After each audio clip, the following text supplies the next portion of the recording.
were in something really serious, that, you know, you could get My way of breaking the tension. his way of breaking the tension. And when I believe, well, anyway, somewhere along the line, since I contacted the hospice, Nikki was out getting something, and he was hanging out in the bedroom, just keeping me company.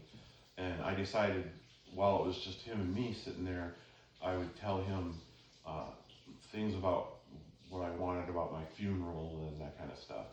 It was some real serious talk. It was a very serious talk, a talk that had to happen. And I had thought about how and when I was going to do that, and I thought, Nikki might not be ready to hear this kind of stuff, you know. And even if she did, she might not remember. But Kevin, I felt like could handle the stress better. So anyway, we get to bury or burn, and I said, that doesn't mean anything to me. So you and Nikki should do whatever is what you want. Like if you want there to be a headstone somewhere you can go visit, then bury me. If you want to just have a jar on the mantle, then, you know, burn me. Whatever makes you two happy, that's what you do with that. And he said, oh no, I think Paul and I will build a Viking longboat and float you out into the water and shoot a flaming arrow into the boat. And I start laughing, and then I start crying. And then I said, well, I'm not sure that's legal exactly. And he goes, well, it's only illegal if you get caught. And if you knew Paul, you would know that Paul would be all over this. So he, I appreciate, even when he tries to make me feel stupid, I've come to accept that he just has somehow figured me out in some way, that usually I'm pretty good at knowing when people are pulling my leg. Giving you a little bamboozle. It's an important skill to have when you're in mental health counseling. But I've just gone, yep, he's going to do this to me, and I'm going to fail every time. He somehow figured out how to do it. You don't fail every time. Not every time, but for as often as he does it, I should be just always assuming what he's telling me is not true. And yet you lay that trust carefully in his hands. Yes. Every time. Yes. He crushes it. I grab it. Mm-hmm. He, I think the first house he bought, I believe. Oh, you're gonna tell that story? Yes. We know what's coming. Yeah, I know. He's made enough money to actually buy a house, and I had help from my mom. My yeah, but parents. and he buys this house, and one of the things when he bought the house, he wanted to have a role play room in it. As is right and proper. That's what we did, and in those days, if you recall, we would get together on Saturdays and play Magic at Kevin's. And the house he bought is a weird house.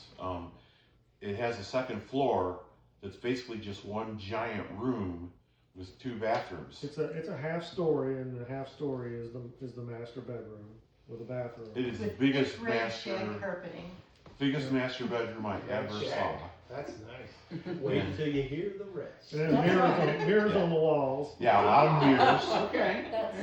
That's kind of the real reason why he bought Yeah, absolutely. Well, but he was like, this will be our role play room, and which was cool. And so then we start role playing there every week. And one time we're playing, I've got to go to the bathroom. I go into one of the 2 bathrooms.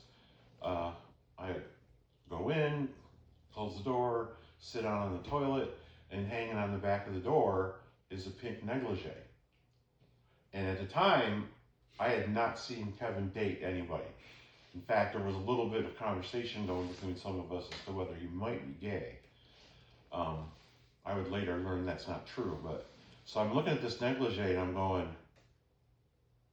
and partner in crime, I got Suzanne away from everybody else, and I said, go in that bathroom and look at the back of the door. And she did, and then she came out and she goes, now, did someone leave that here, or is that his? Fun on the weekend. And we had a little while where the group was silently debating where that negligee You came know how from. occasionally your computer just gets quiet because it's really thinking hard about stuff? That was the group. Yeah. Oh, wait a minute, hold on. No one wants to bring it up because there's 9 different ways it could be embarrassing to Kevin. But we're all just like wondering what the hell's going on, you know? It was about his size too. Yeah. That was, so for a little while there, the whole group knew about this thing and we were all focused on it, except Kevin, because he didn't know that we knew, and you know, so he's not How aware. did this even come out? Well, we eventually asked you. Oh, I don't That- remember. Gaming room, if you'll remember, had some interesting Uh-huh. other stuff built into the walls. Yes. And It seemed, I'll put it this way, it seemed more like a place of business than a bedroom. I was pretty naive, I'll grant you, but I loved the size of that room. Oh. And the fact that you could It put a was a- gigantic table It in was it. a great great role play gaming room, room. yep.